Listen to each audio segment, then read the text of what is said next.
Olá, queridas irmãs, que Deus nos ilumine nessa tarde, que os nossos bons amigos possam nos cobrir com os fluidos amorosos, que a serenidade, a confiança, a fé possa reinar em nossa sala, em nossos lares. Que o nosso mentor Bezerra de Menezes, com a sua equipe, possa nos assessorar em todos os sentidos que cada uma de nós necessitamos. Nossa leitura, para que a gente possa nos harmonizar, do livro Saúde Mental à Luz do Evangelho, Carlos Barcelli. O capítulo 20 nos diz: modo de olhar. Por que vês tu o arqueiro no olho de teu irmão? Porém, não reparas na trave que está no teu próprio olho? Lucas, capítulo 6, versículo 41. As pessoas são como nós, nem tão boas quanto imaginamos, nem tão más quanto pensamos. Assim, não exijamos de ninguém o comportamento que não temos. Que tome as atitudes que não tomamos, ou que não nos decepcione, qual não deixamos de decepcioná-las. As pessoas não têm a obrigação de ser conforme queremos que elas sejam, nem os nossos filhos. Cada espírito, com a sua trajetória, com as suas necessidades e experiências a serem vivenciadas. Se quisermos ser amados como somos, cabe nós amar as pessoas como elas são. Isto é, compreensão da vida em sua essência. Sendo há milênios esperados por Deus, por que não podemos esperar por alguém alguns poucos anos? O amor não é um cinzel sobre a pedra. O amor é a luz sobre ela. Quem ama uma pessoa não a ama por suas virtudes ou mazelas, simplesmente a ama. Não raro os filhos enfermos e problemáticos merecem de seus pais maior amor do que aqueles que já não os preocupam tanto. Foi pelos mais doentes que Jesus se submeteu ao sacrifício de vir à terra. Olhemos para as pessoas que nos testam a paciência e colocam à prova nossa capacidade de perdoar, como quem olha para um anjo que ainda não nasceu. Linda essa mensagem, né? Para mim é linda. Não sei se para vocês foi linda, mas ela fala uma grande verdade, né? Que como é fácil, né, a gente apontar o erro dos outros, né? Tentar exigir a transformação daquele que está ao nosso lado, como filho, marido, mãe, sogra. Vamos falar desses mais próximos, né? Porque são esses que nós convivemos no dia a dia. Pois é, né, Margarida? Sabe que eu não sei se o som tá muito alto para vocês aí na sala. Ou tá perfeito? A música tá muito alta? Tá bom?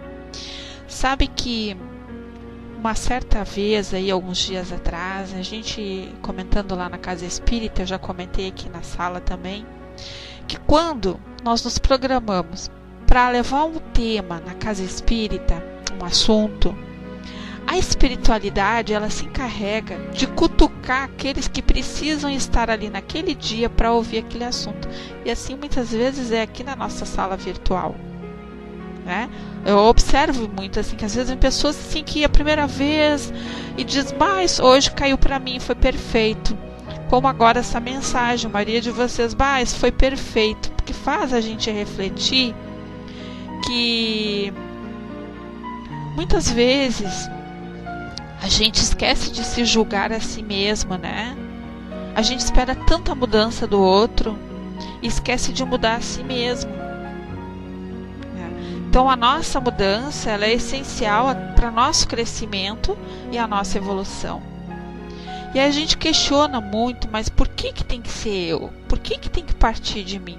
Mas se a gente já tem essa consciência que alguém tem que mudar e a gente já sabe um pouquinho, né, dessa transformação, nós não podemos deixar que o orgulho domine os nossos impulsos para as coisas boas. Né? Por que não eu? Como diz a Catinha, por que não pode partir de mim? Por que se eu entro aqui na sala, eu não tenho simpatia pela Sil, eu vou sair da sala?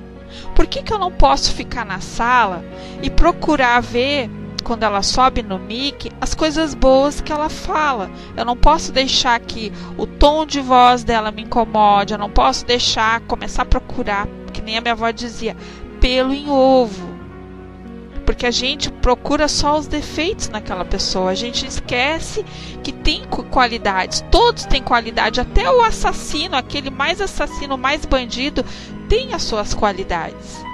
Se a gente futucar lá no coração dele, a gente vai tirar algo bom. Eu já vivenciei isso, sabe? Eu acredito no ser humano, eu acredito na transformação. Essa história de dizer que pau que nasce torto morre torto é mentira, porque quando a pessoa quer mudar, ela muda. Quando ela aceita também ajuda, né? Ela muda, mas tem que partir de cada um. Aí a Margarida diz, amar é aceitar como ele é, mas tem sofrimento. Toda transformação tem um sofrimento, toda mudança tem sofrimento. A mesma coisa a gente diz assim, eu quero emagrecer, eu preciso emagrecer. A gente vai sofrer porque a gente vai deixar de comer as coisas boas. A gente quer ficar linda, maravilhosa, eu tenho que ir lá me depilar. Que coisa mais doída, a gente não sofre quando vai lá se depilar? Ou quando vai fazer lá umas luzes nos cabelos, lá não tem aquela touca que quase mata a gente puxando aqueles fios lá, a gente não sofre? Ou quando vai desencravar uma unha, mas quer ter uma unha ali, então. Isso aí é o mínimo, né? Tudo bem, Andréia? Seja bem-vinda. Mas vamos falar agora da nossa transformação. A gente gostaria que muitos acompanhassem a nossa mudança. E também mudasse junto. Semana passada nós falamos sobre isso aqui na sala, sobre relacionamentos, né? Seja marido e mulher, seja pai e mãe, seja filhos, né? E hoje eu vou falar alguma coisa aqui do nosso livro, mas eu separei algo assim que, gente, eu fico encantada. Não sei se vocês pensam como eu. Andréia, bem-vinda, amor. Lucy, sinta-se abraçada. Quando eu acho algo assim que eu fecho os olhos e fico escutando aquilo, parece que entra assim, percorre pela minha corrente sanguínea, e eu digo assim, muito obrigada, meus amigos espirituais, que me colocou exatamente o que eu precisava ouvir, exatamente o que eu precisava ainda refletir, exatamente o que eu precisava levar para o meu grupo de estudo lá na casa espírita, levar aqui no virtual. Então eu vejo assim, não é a Rô que está criando uma situação, mas são os bons amigos que nos mostram o quanto a gente tem tudo nesta vida, nesta existência, para melhorar. Mas eu preparei algo aqui para vocês. Mas antes, eu vou dar uma lidinha aqui no nosso livro, para depois colocar o que eu achei aqui, que é um complemento maravilhoso dos nossos estudos. O nosso Jerry, ele vai falar aqui no capítulo 4, dentro do capítulo 4, sobre as crenças negativas. E ele nos diz que é uma crença popular de que o casamento representa simbolicamente uma fortaleza misteriosa. Quem está fora deseja adentrar para ver como é. Quem já está lá dentro, que já conhece, deseja invadir-se, movido talvez pela decepção. Considera que existem os denominados vaticínios autorrealizáveis que se traduzem em crenças, muitas vezes negativas, que se tornam realidade pela ação do pensamento de pessoas ou grupos que as tomam por verdadeiras. Allan Kardec postulou, por sua vez, que o pensamento é energia criadora, quase uma espécie de fotografia, por movimentar energias criativas que terminam por plasmar aquela realidade. O que quer dizer isso? Por exemplo, se eu coloco na minha cabeça que, vamos falar assim, do marido ou da esposa, né? Que ele não é um marido bom, que ele não é uma pessoa digna, que ele não é uma pessoa que vai mudar, que é uma pessoa agressiva, e a gente começa ali, né? A gente começa a criar isso dentro da nossa cabeça. E o que acontece? É como se lá no nosso psique, na nossa mente, a gente já está idealizando, formando o caráter daquela pessoa. A gente não está dando a oportunidade daquela pessoa também se manifestar e mostrar o lado real dela. Ela pode sim ter o lado negativo. E esse lado negativo, a gente... é como se a gente focasse muito mais nele do que do lado bom. O pensamento tem um poder que, se a gente souber usar ele, Margarida, meu Deus, a gente tem uma força para o bem e uma força para o mal. Então, a mente é a base da criação. André Luiz também compartilha dessa visão ao asseverar que o pensamento é o princípio fundamental pelo qual criamos a realidade em que vivemos. Quando nós conhecemos alguém, a gente se apaixona, a gente tem sonho, a gente fala coisas lindas, a gente faz planos, tudo é lindo, tudo é maravilhoso. Mas por quê? É o nosso sonho, a gente idealiza isso. Mas quando a gente passa a conviver com aquela pessoa, a gente passa a ver os defeitos daquela pessoa, assim como nós também temos os nossos defeitos. A gente passa a ver que não é bem aquilo que a gente, né, via no dia a dia. Né? Vai tu dormir, acordar, sentar no dia a dia, estar com aquela pessoa 24 horas, bem dizer, a gente vai perceber as manias daquela pessoa, o pensamento daquela pessoa, a insegurança daquela pessoa, o medo daquela pessoa. E muitas vezes nós queremos uma pessoa, um super-homem do nosso lado. A gente quer um homem que faça tudo, né? Que cuide de nós, que cuide, que se nós pedirmos troca a lâmpada, ali vai lá e troca, que pague as contas da casa, que seja um marido educado, que seja um companheiro na alegria e na tristeza. E se nós formos colocar na balança, 50% é, 50% não é. Ou vice-versa, assim, tem as mulheres que também 50% ela é companheira e 50% ela não é. Então a gente tem um sonho, a gente idealiza, a gente cria isso na nossa mente, né? Então vejamos como isso ocorre na prática. Se as pessoas imaginam que determinado produto poderá se tornar escasso, afluem às lojas para comprá-lo, e com isso, da fato, o produto se tornará escasso. É a mesma coisa quando alguém diz assim, ó, o Omo vai entrar em liquidação no mercado, lá de R$5 vai passar a R$2, todo mundo vai sair correndo, não quer saber se aquilo é uma verdade ou é uma mentira, né? Seja bem-vindo, Dudu. Todo mundo vai sair correndo para adquirir aquele produto. Mas às vezes a pessoa nem sabe que qualidade é aquele produto. Vai pelo impulso, ou vai pelo que aquela propaganda ou alguém falou, ou vai pelo preço, ou vai pela aparência, né? Muitas vezes as pessoas vão muito pelo impulso. E é isso que nós temos que ter cuidado, não ir pelo impulso. Então o mesmo ocorre em relação aos filhos, né? Que na verdade a convivência social, mesmo entre amigos, termina por induzir determinadas experiências pessoais, como sendo regra geral. Como nós estamos falando aqui agora no início, antes dos estudos. O que nós estamos falando? Estávamos aqui, eu, a Sil, a Dulce e acho que a Margarida. Que a Dulce disse que foi lá e mandou comprar um mouse para o computador dela, né? Posso falar, Dulce? Permite?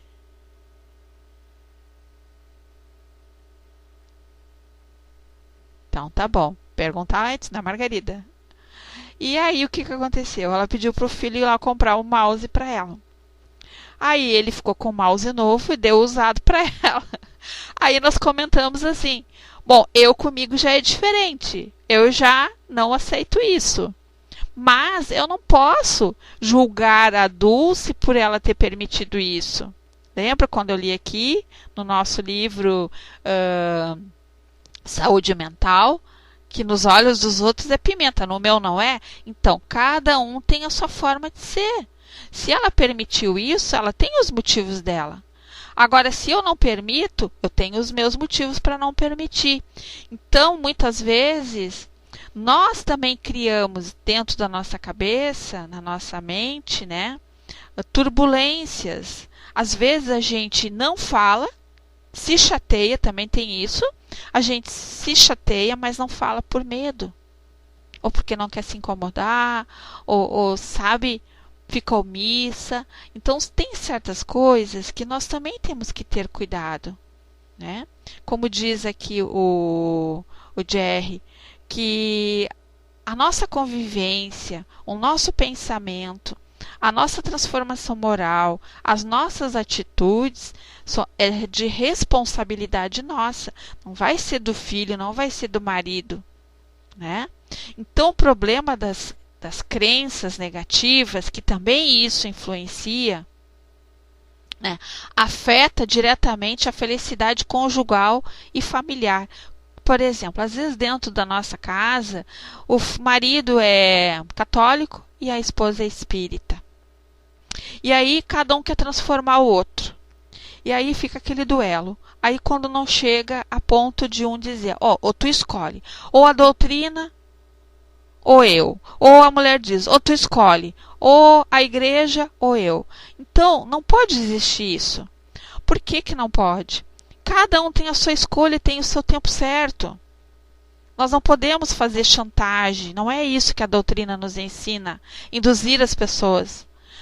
Eu conheço pessoas que acabam aceitando com medo de perder o parceiro, e aí fica uma coisa, um duelo, uma briga, um inferno no dia a dia dentro do seu lar, discussão, briga. Não é isso que a doutrina quer. Exatamente, cada um na sua fé, né, Dudu? Cada um tem o seu tempo, o seu momento certo, sua hora certa. Eu sempre digo que cada um tem dentro da religião que tem que estar para poder aprender e crescer, né? E aí o Jerry ainda diz que os filhos dos meus amigos usam drogas, então não terei filho. Ele está dando um exemplo assim, que a gente olha e o que acontece aí fora. Ah, não quero ter filho. Imagina, olha lá o filho da minha irmã lá se drogando. Olha o que ele faz. Não respeita. Não, se é para ter filho e ter filho drogado, eu prefiro não ter filho. Então ela já está criando, né? Ela já está se permitindo que o negativo, essas crenças negativas predominem o seu pensamento, as suas atitudes. E o Jerry ainda nos diz que cada família, como já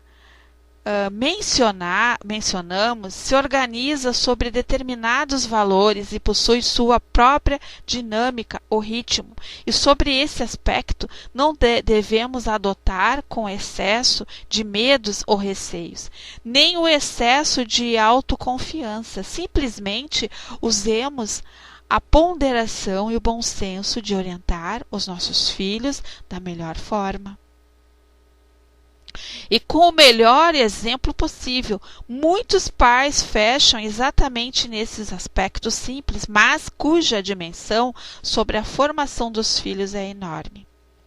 E aí, muitas vezes, os pais são omissos, né? Tem medo de exigir dos seus filhos, como eu vi esses dias aí numa notícia, um menino de 8 anos brigou com outra criança.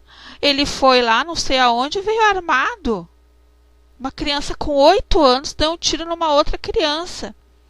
E aí, como que um pai não sabe o filho que tem, né? Como que um pai deixa, né, uma arma assim dentro da sua casa, correndo o risco, né, de uma criança ou qualquer outra pessoa pegar aquela arma para alguma finalidade, às vezes até por curiosidade. Então nós temos essa obrigação. Nosso dever é educar os filhos, não é a escola. E muitos acham que a escola tem que ensinar a educar. Então nós estamos empurrando um problema para a sociedade. E não é bem assim. Então deixa eu dar uma lidinha aqui, deixa eu subir para mim ver o que o pessoal está escrevendo. Não podemos forçar a pessoa a nada. Aí o Dudu diz: fui católico, coroinha, né, messiânico da Assembleia de Deus e descobri o espiritismo nos meus parentes e esposas falaram nada. Então, olha só, a minha filha, quando ela fez a catequese, eu já estava na doutrina, eu não me meti, ela quis. Ela fez aquele onda que vão lá, se reúnem. Achei interessante, vai, faz. Tu tá feliz, minha filha? É isso que tu quer? Vai, faz. E ela foi até coroinha. Até que um dia ela disse: ai, mãe, isso não é para mim. Mas não fui eu que fui lá e disse: escolhe. Às vezes eu participava das reuniões, assim, eles perguntavam: qual a tua religião? E eu dizia assim, naquela época, dava um nó na cabeça deles: eu sou kardecista. Só para dar um nó na cabeça deles. Eles nem sabiam o que era isso. Porque eu não queria estar entrando em mérito. Eu não estava ali para debater a minha crença, eu não estava ali para debater se eu sou certa, se eu sou errada, eles eram certos. Eu respeitei e respeito qualquer religião, né? E para mim é importante, sabe? Porque eu participei de todas essas religiões e hoje eu digo assim, muito obrigada por eu ter tido alguém que sentava comigo, me explicava muitas coisas dentro da Jeová, dentro né? Eu fui batizada na evangélica luterana e eu aprendi tanta coisa com eles que hoje, no meu trabalho mediúnico, no meu fraterno, eu sei conduzir quando chegam essas pessoas até mim. Seja desencarnada, seja alguém que vem em busca de uma palavra amiga. Então, isso é importante, a gente ter esse conhecimento de outras religiões, né? Não para criticar, mas para poder trocar ideia com esses irmãos, né? Não ficar ali, parece assim uma vaquinha de presépio, né? Não sabe nem o que vai dizer, né? Às vezes as pessoas vêm, tentam te dominar. Muitas vezes, aqui no portão da minha casa, os Jeovás aqui fazem muito estudo nas casas, eles vinham e batiam na minha porta, eu convidava eles sentavam na minha área, a gente trocava, eu não falava que eu era espírita, não falava nada, eu trocava, nós trocávamos. Aí eles: mas tu não quer vir para nossa religião? Eu disse: tu não quer conhecer a nossa lá, eu sou espírita? Eles levavam um susto. Só que nesse meio tempo, a gente trocou tanta informação, mas tanta informação maravilhosa, que eu pude mostrar para eles que eu era pessoa normal como eles. que o meu Deus era o mesmo Deus deles. Porque eu tinha que mostrar para eles que eu respeitava eles e que eles poderiam me respeitar e gostar de mim como eu era. Então, a vivência da felicidade familiar está associada à adoção de ideias positivas e de valores nobres. Então, essa vivência que o nosso Jerry fala, não é só dentro do nosso lar, mas a todos que fazem parte da nossa vida. Todos. É respeitar, é saber aceitar como as pessoas são. E ele nos diz que não se permitir guiar pelas crenças ou experiências alheias, mas determinar a escolher os seus próprios caminhos, nutrindo suas próprias convicções. Sempre será uma boa saída. Há muitas crenças negativas. E a gente sabe que tem muitos lugares que a gente até pode chegar numa casa espírita, vamos dizer assim, e a gente não se sentir bem naquela casa. Aquela energia não bateu com a minha, né?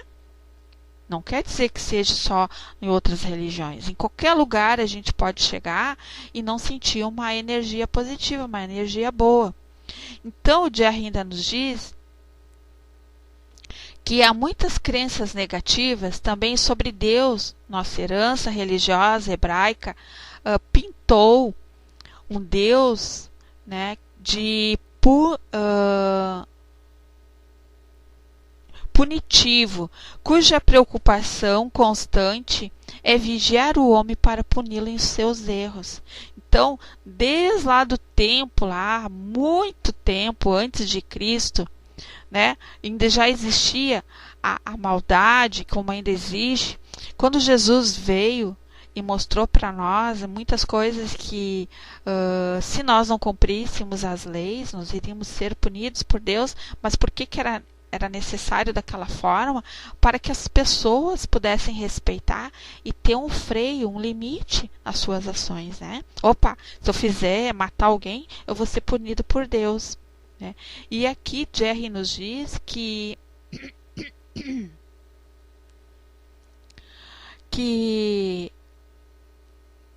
a preocupação constante é vigiar o homem para puni-lo em seus erros. Felizmente, o Espiritismo veio desvelar um Deus muito diferente, um Deus que é amor, um Deus que não perdoa, pois não fica zangado e que não castiga pelo fato de nos compreender. Esse Deus que oportuniza sempre, que é amor e que respeita a nossa liberdade, precisa ser conhecido de nossos filhos. Substituir crenças negativas por uma visão otimista. A esperançosa da vida irá alterar positivamente a vida do grupo familiar. Portanto, não devemos virar escravos de nossas suposições baseadas nas experiências negativas dos outros. A cada dia, a natureza nos ensina que tudo se transforma no pulsar do universo infinito. E absolutamente sábio. Sendo assim, as circunstâncias não muito agradáveis de hoje poderão mudar amanhã, naturalmente, com um toque de criatividade e determinação de nossa parte. E se não mudarem, se não estiver em nós o poder de mudá-las, teremos que saber interiormente contornar as frustrações, percebendo nessas experiências oportunidades de aprendizagem e crescimento pessoal. Aí, meus amigos, tá aonde eu quero chegar hoje aqui nessa sala, unidos pela doutrina espírita. Vocês já pararam para pensar a grande oportunidade que cada um de nós tem nesta existência? Será que a gente consegue olhar em nossa volta, voltar no túnel do tempo, tentar imaginar o que fizemos lá atrás, o que deixamos de fazer e o que poderíamos fazer nesta existência aqui agora para nos melhorarmos? Bendita a reencarnação. Então aqui a Dulce nos diz, quando ela partiu, aparecia nas reuniões mediúnicas. Acho que a Dulce falou alguma coisa lá em cima. Minha mãe conheceu a doutrina, graças a Deus. E aí ela disse que ela aparecia nas reuniões mediúnicas, se queixando das irmãs que não a deixavam em paz com as roupas pretas e os choros. Tu vê como isso influencia. E a Margarida diz, Alice, eu nem disse, apenas lhe disse que não morremos, seguimos vivos em outra dimensão. Que chorar e sofrer de um modo doentio pelos nossos que partem os faz sofrer. E é verdade. Sabe por que é verdade? Quando nós choramos por saudade, essa saudade ela se transforma em fluidos amorosos e vai até o encontro daquela pessoa para consolar. Ou se aquela pessoa estar doente ainda, ela tem ainda a sensação do seu físico, vamos supor se ela morreu de alguma doença, e dói ainda, teve dor no físico, o choro de saudade, que é transformado em fluidos amorosos, vai acalentar, vai aliviar aquela dor que ela está sentindo ainda, né, no físico, que ela acha que é físico, mas não é, né? Mas quando é aquele choro, aquele desespero, aquele lamento, aquela coisa que a gente diz, por quê? Por quê? Por que tu levou, meu Deus? Me leva, eu não mereço. A gente começa a condenar alguém, né? A gente quer arrumar um culpado, a gente se desespera, a gente não vive mais. Aquele irmão sofre junto. E aí o que acontece? Aquele irmão, ele não vai receber ajuda adequada, ele vai querer interferir na nossa vida achando que ele vai poder nos ajudar, e ele não pode nos ajudar, porque ele ainda não tem nem noção do que se passa. Então nós temos que buscar muito apoio, nós temos que buscar sempre alguém para estar do nosso lado, né? Com pensamentos positivos. Não que nos julgue, que fica ali nos cobrando toda hora, mas que nos dê colo, que vibre, que a gente sente, faça uma prece, que a gente possa ir numa casa espírita tomar um passe, ou tomar uma água fluidificada, coloca uma musiquinha, faz uma prece e assim vai indo, né? Aí eu estava falando aqui que se a gente parasse aqui, todos nós chegasse de repente lá na espiritualidade, agora, todo mundo desencarnou, e a gente fosse recepcionado por cada um aqui, pelos nossos bons amigos, nossos companheiros de jornada, e eles nos recebessem numa salinha e conversassem com nós e dissessem assim, puxa vida, fulano, tu desperdiçou a tua reencarnação lá na Terra. Tu assumiu um compromisso e tu não conseguiu de novo. E aí, meus amados, eu separei algo aqui que eu gostaria que vocês ouvissem. A história, uma história real, tá? Que fala sobre o médico que não cumpriu a missão. Olha só, o médium que não cumpriu a missão aqui na Terra, e serve para nós também. Eu achei esse áudio divino, fantástico, maravilhoso. Não tem, olha, para mim caiu como uma luva, que essa noite eu custei a dormir, pensando, fazendo a minha reflexão, me autoanalisando dos meus porquês, da minha enfermidade, foi caindo a ficha, digo, meu Deus, que bom que eu encontrei esse áudio, que fez eu pensar, refletir, que eu tenho que me esforçar mais, eu tenho que melhorar mais nas minhas atitudes. Esses desafios que foram dados para mim, não foi Deus que me deu, mas fui eu que escolhi. Então eu tenho que me conscientizar, eu não posso procurar culpados pelos erros, pelas minhas doenças, pelas sequelas. Eu tenho que assumir perante a Deus, a Jesus, a espiritualidade, o compromisso que eu assumi antes de reencarnar. que quando nós chegamos aqui, nós esquecemos nosso psique, ele fica adormecido por necessidade, pelo grau de evolução de cada um. Como que nós, chegando aqui, vamos aceitar que eu fui lá, matei a Sil e hoje a Sil é minha filha? Não tem como. Nós não temos estruturas, né? Nós não temos esta capacidade ainda de assimilar fatos, acontecimentos. E esse áudio, meus amados, me fez hoje aqui reviver desde a minha infância tudo que eu passei, tudo que eu sei que eu vou passar ainda, todos os nossos estudos, né? A casa espírita, a família, irmãos, colegas, os desafetos, enfim. Seja bem-vinda, Maria. Sinta-se abraçada. Agora que eu vi aqui que a minha tela ela não abre toda, então eu quero compartilhar. É um complemento do nosso estudo do livro O Desafio da Felicidade. Ele vai responder desde o nosso livro Aconteceu na Casa Espírita até esse livro. Então vamos escutar. Ele é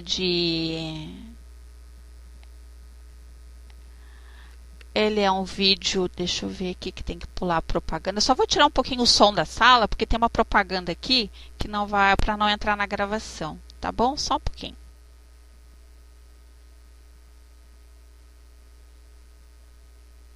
Nos dá uma verdadeira lição de vida, despertando para a importância do compromisso espiritual que podemos agora estar vivenciando. Dedico este trabalho ao meu irmão e amigo, Mestre Lorival Teres, adjunto a Touré. Dori do Vale apresenta a história de um doutrinador. Em algum lugar do Brasil, no final do século XIX, havia um rico fazendeiro que possuía uma grande quantidade de terra e nela havia instalado meieiros. Os meieiros eram famílias que recebiam um pedaço de terra para cultivar e na época da colheita davam a metade do que produziam para o dono das terras. Tinha um único filho, um rapaz muito bonito, forte e inteligente, que gostava muito de andar a cavalo pelas terras do pai. Uma dessas famílias era formada por um casal de velhos e uma moça com 15 ou 16 anos, muito bonita e meiga, que ajudava seus pais no dia a dia, naquela vida difícil. Um dia, ao passar pelas terras desta família, o rapaz viu a mocinha e ficou encantado com a sua beleza. Ele achava que tudo que estivesse naquelas terras pertenciam ao seu pai e, consequentemente, a ele, e sentiu-se no direito de levar a moça consigo. Colocou-a no cavalo e seguiu tranquilamente para a sede da fazenda. O pai da moça, que estava na roça, ao ouvir os gritos da esposa e da filha, saiu correndo e conseguiu alcançar o rapaz. Começaram a discutir e o velho tentou arrancar sua filha de cima do cavalo. O rapaz desceu e começaram a lutar. Como era mais forte, ele acabou matando o velho. Colocou a moça novamente no cavalo e continuou, como se nada houvesse acontecido. Foi um desencarne muito violento. O espírito do velho saiu do corpo com muito ódio, que nem completou o processo normal de desligamento do corpo físico. No caso daquele senhor, o pai da menina, ele desencarnou com tanto ódio que se tornou um obsessor. A mãe da moça, já velha, não aguentou e morreu de tristeza. Após ficar algum tempo com a moça, o rapaz abandonou-a e ela também, logo desencarnou.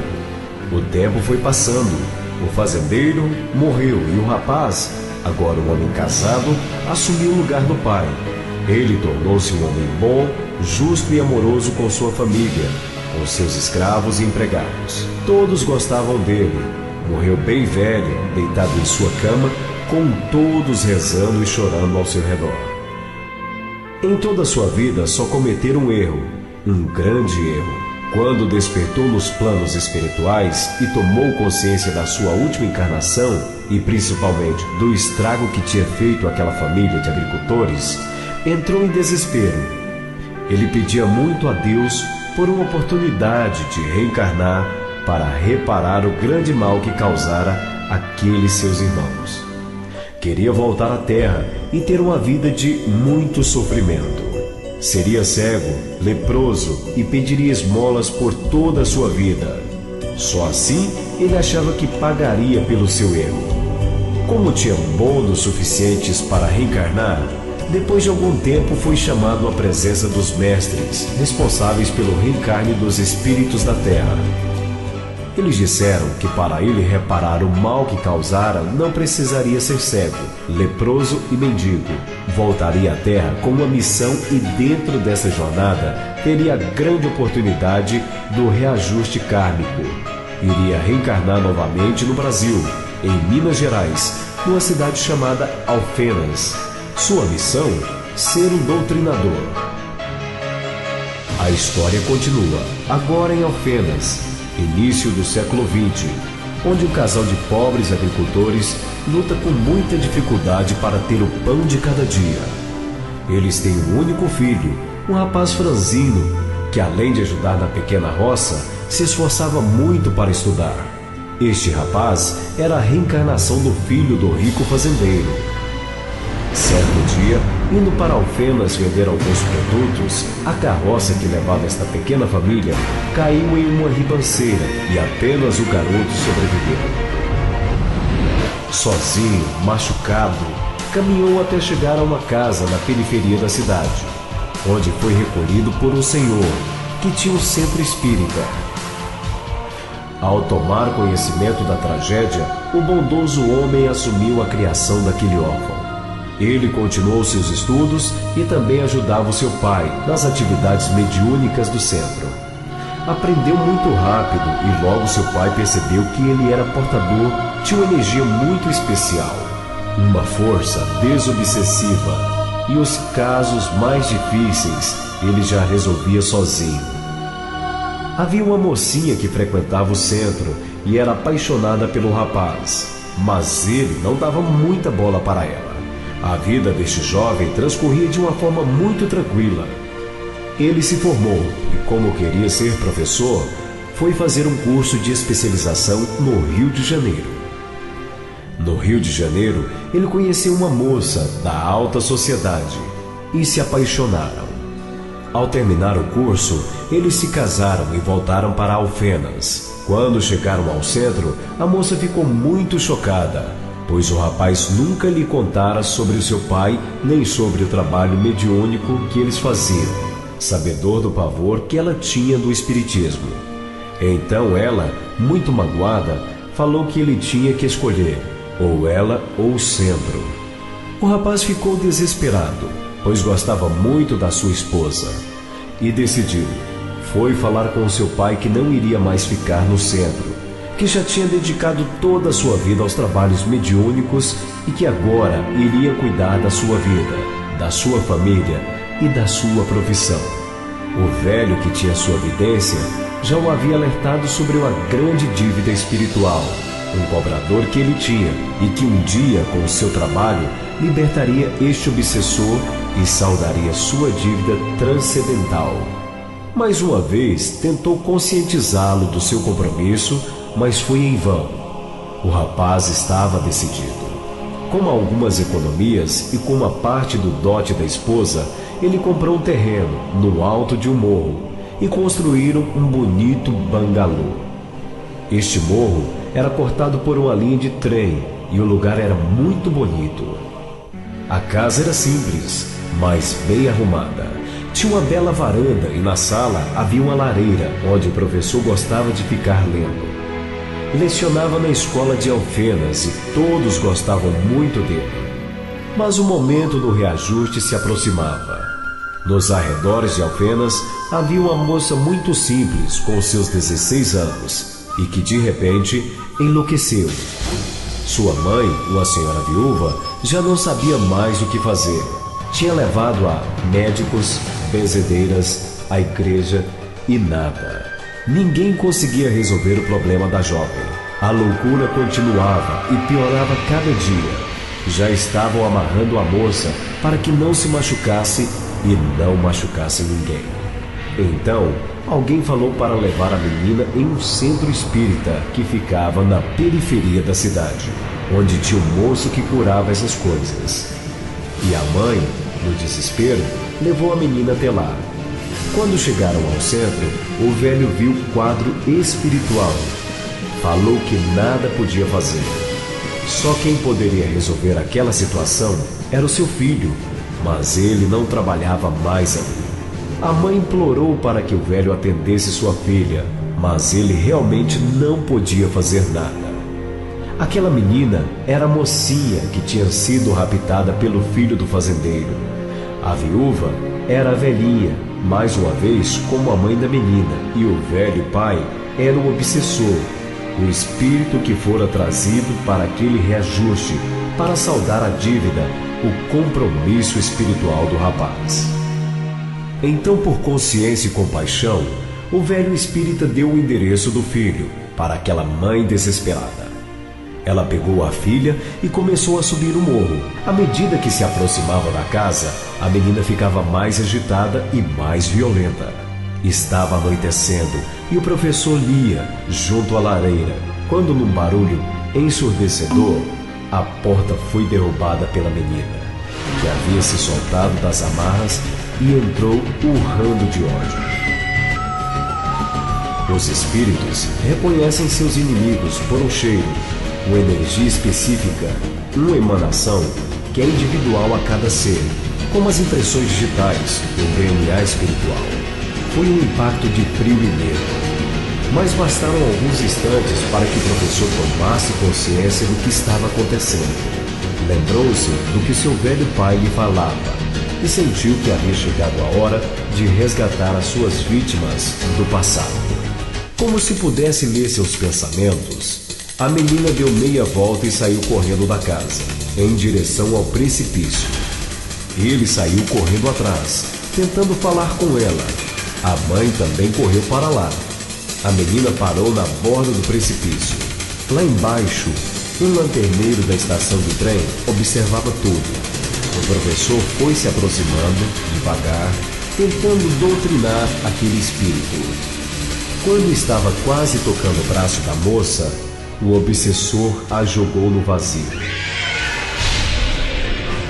Na escuridão.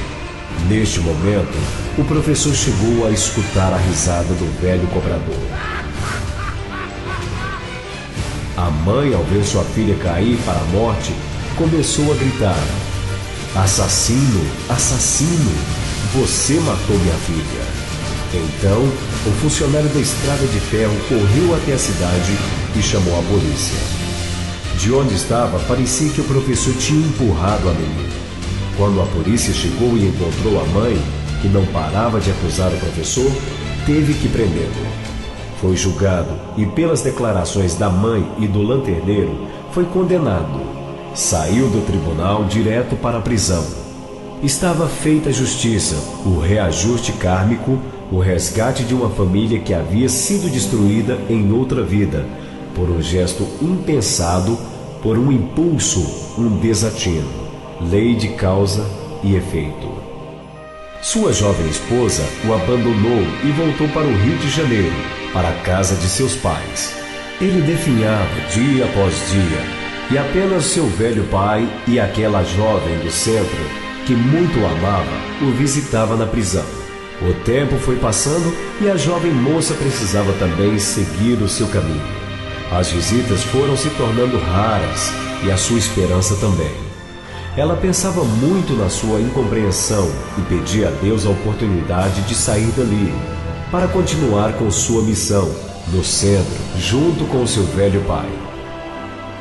Sua saúde estava abalada. O impacto da rajada de vento frio, do reencontro à beira da lareira, aliada à pesada energia espiritual do cobrador, afetou a sua visão e estava ficando quase cego. As condições de higiene daquela masmorra e a falta de sol estavam causando feridas por todo o seu corpo. Como não tinha um corpo físico forte, parecia que não teria muito tempo de vida. Alguns anos depois, a mãe da moça, no leito de morte, pediu para chamar o padre e confessou que o rapaz era inocente, que ela o tinha acusado por não ter suportado a morte da filha, que tanto amava. Pediu que o padre jurasse que o tiraria da prisão, pois só assim ela morreria em paz.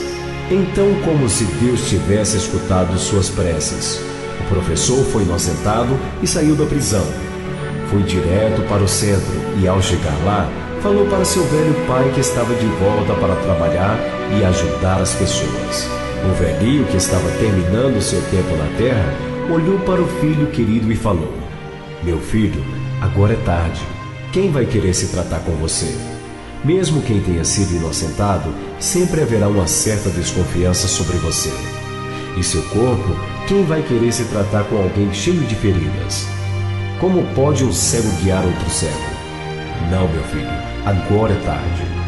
Apesar da dor que sentia, o professor sabia que seu pai tinha razão. Pouco tempo depois, o velho partiu.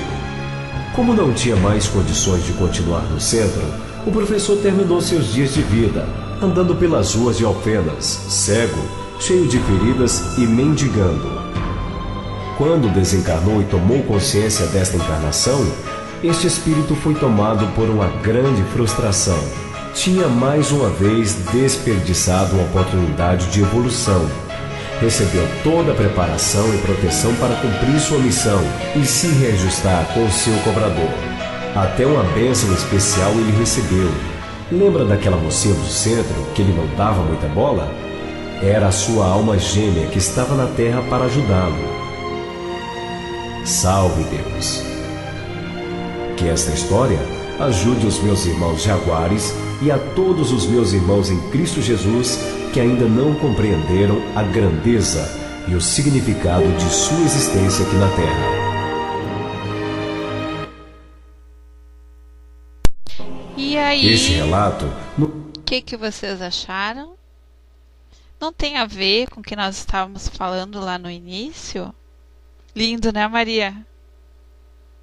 Faz a gente pensar, né? Puxa vida. Será que eu vou conseguir cumprir? Será que eu estou sendo uma boa filha? Será que eu estou sendo uma boa trabalhadora? Será que eu estou sendo uma boa mãe? Será que eu estou sendo uma boa esposa? Será que eu não estou julgando demais? Será que as minhas crenças, né, são reais? Será que eu estou buscando a coisa certa? Será que eu estou exigindo tanto do meu marido? Escolhe, ou tu vai para o espiritismo, ou eu me separo de ti, né? Ó, lembra que a gente falou lá no início, no estudo do livro? E nessa narração, ele fala ali, tem uma história que a mulher, né, a esposa dele não aceitou. Escolhe, ou tu escolhe o espiritismo, ou eu. E ele escolheu ela, e olha o que levou.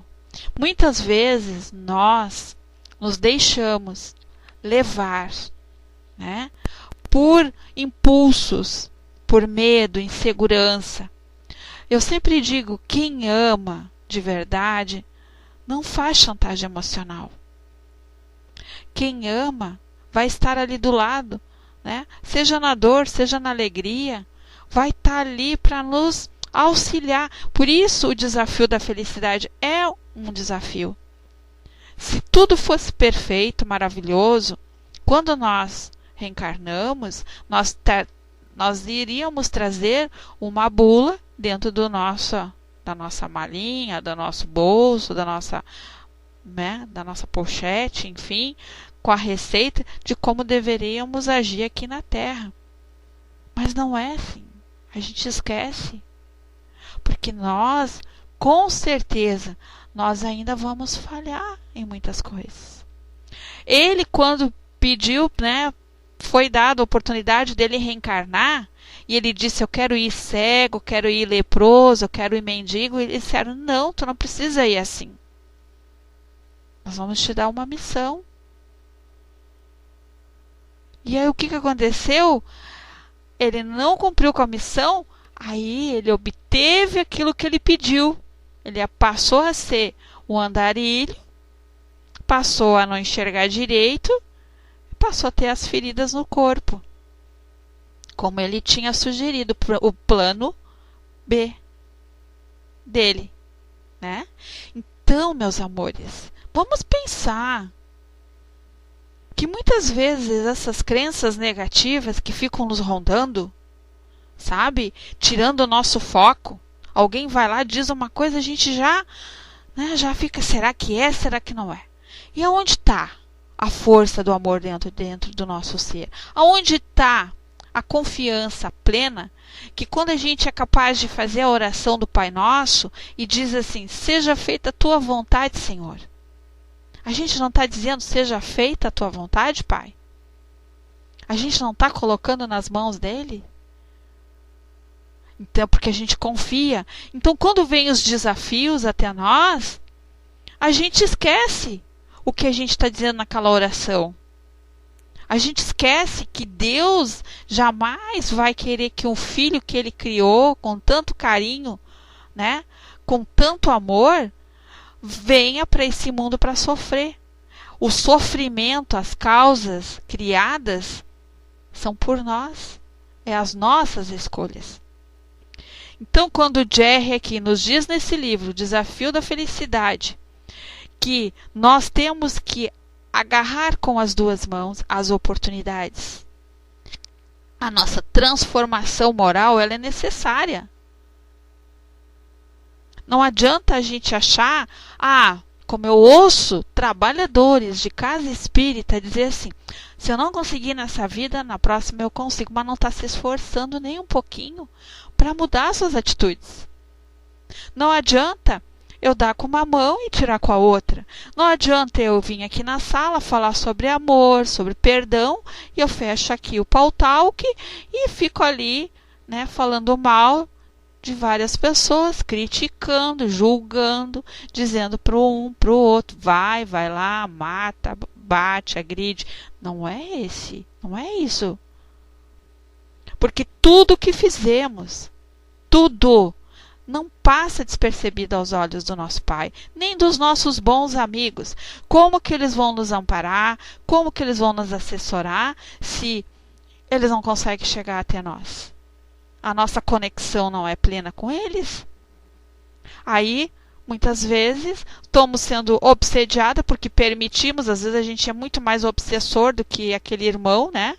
Que a gente sempre quer arrumar um culpado, às vezes eu estou mal porque eu estou obsediada, os obsessores estão me atacando. Tem gente que é assim, qualquer coisinha acusa os obsessores. E nós, às vezes, muitas vezes somos mais obsessores do que eles, porque eles são muitas vezes vítima. Às vezes nem nos conhecem e eles ficam conosco pela nossa sintonia, pela nossa frequência. Então, esse desafio que é dado para cada um de nós quando reencarnamos nessa vida aqui agora, nessa terra, será que vamos ter outra? Será que a gente vai ter outra oportunidade? Porque se a gente analisar o que está acontecendo aí, né? Antigamente as mulheres tinham 10, 11, 9, 12, 15 filhos, não é? Hoje, muitas têm 1 ou 2 e olhe lá. Muitas têm, ainda nem querem, jogam fora a criança na lata do lixo. E a fila está aumentando para a reencarnação. Por que desperdiçar um tempo tão precioso que é nosso, único? Único, cada um de nós aqui tem esse tempo. Nós não podemos culpar a nossa mãe, nosso pai, o marido, ninguém. Nós temos que fazer a nossa reforma íntima, educar nossos sentimentos. Não esperar que as pessoas mudem para que a gente mude. Eu vou ser boazinha porque a Sil foi boazinha comigo. Não, não é isso. É ser boazinha para consigo mesmo, para que lá na frente a gente possa entender. É difícil, mas jamais, Alice, tu pode escrever que eu vou te dizer, jamais a gente está desamparada pelos bons amigos, quando a gente começa a ter a sã consciência que a mudança ela é necessária, por mais que seja doída, por mais que às vezes a gente diz assim, puxa vida, por que eu tenho que passar por isso? Eu trabalho, faço meu trabalho na casa espírita, sou uma boa mãe, faço isso, mas olha a história. Mas eu não sei o que eu fiz numa vida passada. Eu não sei o que eu escolhi para mim. E aí entra a resignação. aonde a gente não é que tem que se acomodar.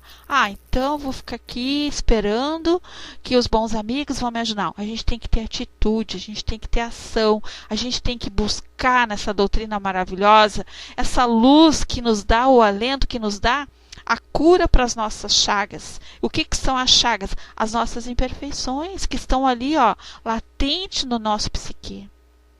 Aproveitando aqui, a nossa irmã Maria, que tem uma sala de manhã com o nosso irmão Alexandre, que é um trabalhador, né, do lado da medicina e do lado da espiritualidade, que dá ótimos encontros, que ajuda, como temos a nossa irmã fraterna, que é a nossa psicóloga aqui da sala, que adentra do nosso problema, aquele problema que muitas vezes a casa espírita não consegue solucionar, entra o lado humano, onde nós precisamos de uma palavra sensata, uma palavra firme, aquela palavra que diz: acorda, abre a janela, deixa o sol entrar, né? E às vezes a gente não aceita. Não quer estar dentro de uma sala de estudo, não quer estar numa casa espírita, abrir lá um livro, participar de um grupo e estudar. Porque estudar não quer dizer que eu tenha que ser uma trabalhadora da casa espírita, é conhecer a si mesmo. Até quando nós vamos usar o nosso pijama e ficarmos só julgando os outros pelas suas atitudes e não temos a coragem de tirar esse pijama e ir em busca da transformação? Eu tenho muitos defeitos. Muitos, mas todos os dias eu peço para Deus, quando eu acordo, eu digo: Deus, me ajude a ser uma pessoa melhor, me ajude a não ser tão, às vezes, agressiva, me ajude a saber escutar as pessoas, me ajude a olhar as pessoas com olhos de amor e não julgar, me ajude a ter paciência, a ter tolerância, porque a gente se conhece, a gente sabe das nossas imperfeições. Não precisamos, às vezes, chegar numa casa espírita, pedir para passar lá numa mesa mediúnica ou pedir para fazer uma regressão para saber o que a gente foi no passado. Porque pode ter certeza, nós não vamos gostar de ouvir o que a gente fez no passado. Não pensa que a gente só foi coisa linda, maravilhosa. Com certeza que não. Porque se nós tivéssemos feito coisas maravilhosas, nós não estaríamos nesse plano de provas e expiações. Mas temos que ser gratos por esta oportunidade maravilhosa que temos de nos transformar numa pessoa do bem, né? Como diz a Sil, nós não estamos aqui de férias nem a passeio. Nós temos missão a ser cumprida, temos metas para cumprir, curta, médio e longo prazo. Se não conseguimos, nós temos que ter a humildade de pedir ajuda. Sim, como tu disse que a tua cunhada se suicidou, vamos rezar, jumenta, pede, reza, bota o nomezinho dela, vai na sala. No momento, aqui nós temos salas de estudo, momentos de vibrações, onde a gente se reúne para vibrar por pessoas que tiraram as suas vidas, pessoas que estão doentes, pessoas que não acreditam em nada, pessoas que ainda não conseguem ter essa dimensão, essa clareza, não conseguem aceitar que esse Deus, ele é maravilhoso. Porque quando acontece uma tragédia na nossa vida, a gente culpa Deus. A gente acha que a gente não é merecedor em estar passando aquilo. Então eu quero dizer aqui para vocês que esse desafio da felicidade, esse livro do Jerry de Almeida, ele é claro, muito claro. Que nós vamos conhecer essa felicidade no momento que a gente passa a se conhecer a si mesmo e começa a transformar os sentimentos que nos corrói, sentimentos que destrói, né, em sentimentos que já existem dentro de nós, que são sentimentos bons. Nós temos que abrir esse porão que está trancafiado, acorrentado, ter a coragem de abrir ele e deixar o sol entrar, que é a luz do Espiritismo adentrar em nossas vidas. Talvez alguém aqui diz: eu não sou espírita, eu vou em outra religião, gosto. Parabéns, Mas busca esse Deus dentro de si. Permita que esse Deus trabalhe dentro do teu ser. Permita que as boas obras possam estar lado a lado na nossa caminhada. O que são as obras boas? É fazer o bem sem olhar a quem. E eu olhar a quem são os nossos desafetos. Esse é o maior desafio. Né? Às vezes a gente escolhe um marido errado, como diz, eu escolhi o marido errado, se eu soubesse. Mas quem disse? Quem não disse que talvez aquele marido era a pessoa certa? Para que a gente pudesse crescer, aprender, né, a respeitar, aprender inúmeras coisas. Uma certa vez, no atendimento fraterno, me perguntaram assim para mim, mas Rô, até quando eu tenho que tolerar o meu marido, que é isso, que bebe, que faz, né, que é uma pessoa agressiva? Eu disse para ela, até o momento que tu não tiver mais ódio, raiva dele, ali tu está liberada para fazer a tua escolha. Porque enquanto a gente tiver, né, aquele duelo constante com o outro, um querendo provar um para o outro, né, os desafios, um querendo agredir ou medir esforço, é sinal que nenhum aprendeu um com o outro. Mesmo que só um tenha crescido, vai fazer a diferença na vida daquela pessoa. Porque o que não pode acontecer, quando existe uma separação, é o ódio, a raiva e a vingança.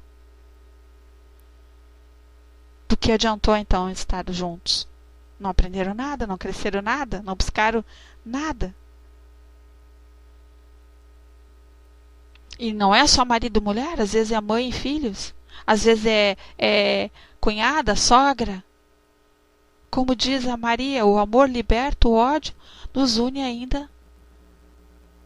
Então, por que não buscar primeiro, dar o primeiro passo, dizer assim, tu não me ama? Como diz Givaldo, o mais importante, isso eu carrego para mim, gente. E olha, que às vezes as pessoas dizem assim, mas como que não gosto de ti, Rô? Digo, mas tem gente que não gosta de mim, que não vai com a minha cara. Vou fazer o quê? Mais importante é que eu vou com a cara da pessoa. Eu gosto dela. Se ela não gosta de mim, é problema dela. Eu tenho que me preocupar comigo, com o meu sentimento. Então, o Divaldo sempre diz isso. Se tu me odeia, o problema é teu. Tu está criando um problema para ti. O importante é o que eu sinto por ti. E nós temos que todos os dias trabalhar isso dentro de... Por mais que a gente chegue num lugar, né, que é onde tem os maiores desafios, que é dentro de um centro espírita, onde números de pessoas maiores se reúnem, né, pessoas de várias formas de pensar, de agir, gosto, não gosta, né, tem a sua forma de ser, cada um tem o seu jeito. Então, o que eu digo? Façam a sua parte. Façam. Mesmo que alguém chegue te olhando de atravessado, aprendam a neutralizar aquele sentimento rancoroso. Aprenda a buscar a energia com esse amigo espiritual que está ali te cutucando. Não entra na sintonia, não entra na sintonia. Se envolver numa luz, numa prece. Assim é dentro da nossa casa. Às vezes quando alguém vem querer buscar, discutir, bater boca, conta até 1000. Enche a boca d'água. Mas não se permite. Isso é um desafio da felicidade. Nada vem pronto. Nada, nada, nada. Mas nós podemos aprender um pouquinho que seja. Deus não espera muito. Mas se nós se esforçarmos um pouquinho que seja, meus amados, faz a diferença na nossa vida. Porque depois a gente vai ouvir assim, puxa vida, hein, Margarida, como tu te esforçou, tu lutou para melhorar lá na terra, minha irmã querida, tu quis tanto, mas olha, para ti foi assim, ó, essa pequena mudança fez a diferença. Não vai ter coisa melhor do que a gente ouvir coisas, sabe, boas ao nosso favor pelo nosso esforço. A Maria diz: as pessoas mais difíceis são os nossos professores. E essas mais difíceis, geralmente, Maria se torna às vezes os nossos grandes mestres, os nossos grandes amigos. E a gente passa no futuro lembrar daquela pessoa assim com tanto carinho. E a gente diz: obrigada, Deus, por ter colocado essa pessoa complicada na minha vida, porque eu era igual a ela e não queria aceitar. E a Margarida diz: eu não aguentei marido, né, mulherengo, saí dele 10 anos, depois voltei a casar, aí o meu marido tornou-se mulherengo e com bebedeiras, larguei, agora tenho tido tantos problemas desses com minha filha mais nova. Pedi a Deus que me ajudasse, apareceu ajuda aqui na net, no Centro Espírita Maria de Nazaré. Viu só, Margarida? A gente tem que buscar, a gente tem que perseverar. A mudança, ela não é num piscar de olhos. Não é. Mas aos pouquinhos, cada esforço nosso, aquele amigo que está ali do nosso lado, ele vai injetando para nós, assim, no nosso ser, aquela injeção, assim, de perseverança. Não desiste, vai lá, assiste aquele estudo, assiste aquela palestra, faz as tuas preces, vibra o pensamento, como nós falamos no início dos estudos. A força do nosso pensamento é fundamental. E a gente tem um poder que a gente desconhece e a gente não sabe usar. Por isso que eu digo: eu sou luz, eu sou força, eu sou amor. Se nós traçarmos essa meta da força do amor, mas amor verdadeiro, a gente se sente. É difícil? É, mas nada é impossível, Alice. Não desista, amiga. Não, persevera. Grita contigo mesmo olhando pro espelho. Eu fazia muito isso, me dava até na cara de: que erro? Tu vai desistir? De novo? Ai, ai, ai. E eu ouço muito a voz da minha amiga: oh, irmã, tu vai desistir de novo? De novo, tu vai desistir? Tu precisa fazer isso? Tu que estuda, que busca entendimento, que conhece, não seria burrice da tua parte? Por capricho teu? Então a gente tem que ouvir a voz da nossa consciência falando conosco. A gente tem duas vozes. Tem aquela que nos dá estímulo e tem aquela que quer nos colocar para baixo. Escolha aquela que está nos dando estímulo para a gente se reerguer. Façam isso. Busca nessa doutrina, abra o Evangelho. Caiu lá algo, é para mim, vou ler com vontade, com ênfase. Então eu desejo do fundo do meu coração hoje aqui a todos vocês muita paz, muita determinação, muita fé, porque sem fé é difícil.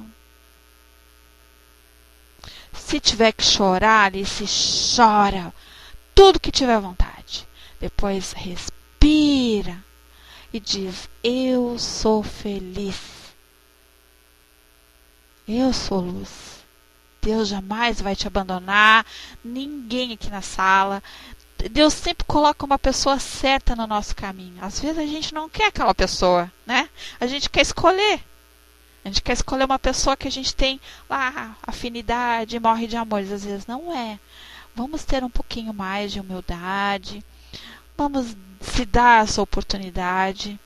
Não desperdiça esse tempo, esta existência aqui na Terra.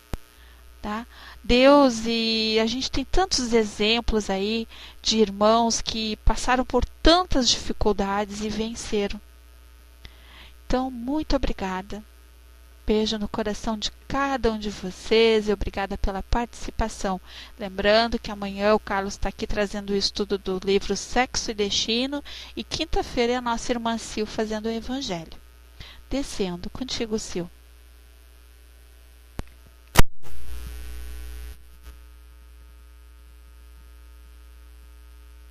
Boa tarde a todos. Não texto pelo som está ouvido. Vocês me ouvem bem? Tem sol? Então, tá bom. Maravilha de estudo, Rô. Nossa, muito bom. E só um parênteses bem pequeno, o Zé que hoje fez um estudo pela manhã, que assim, se encadeia assim, perfeitamente, casa perfeitamente com o estudo da tarde de hoje. Então, quem desejar ouvir, deve estar lá, já o Dudu normalmente coloca a gravação. Escutou um e o outro, pronto.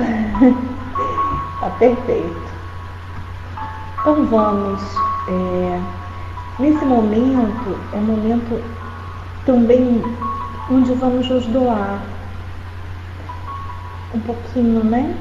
Vamos agradecer, é um momento de pedir, de doação, é um momento de nos entregarmos o coração.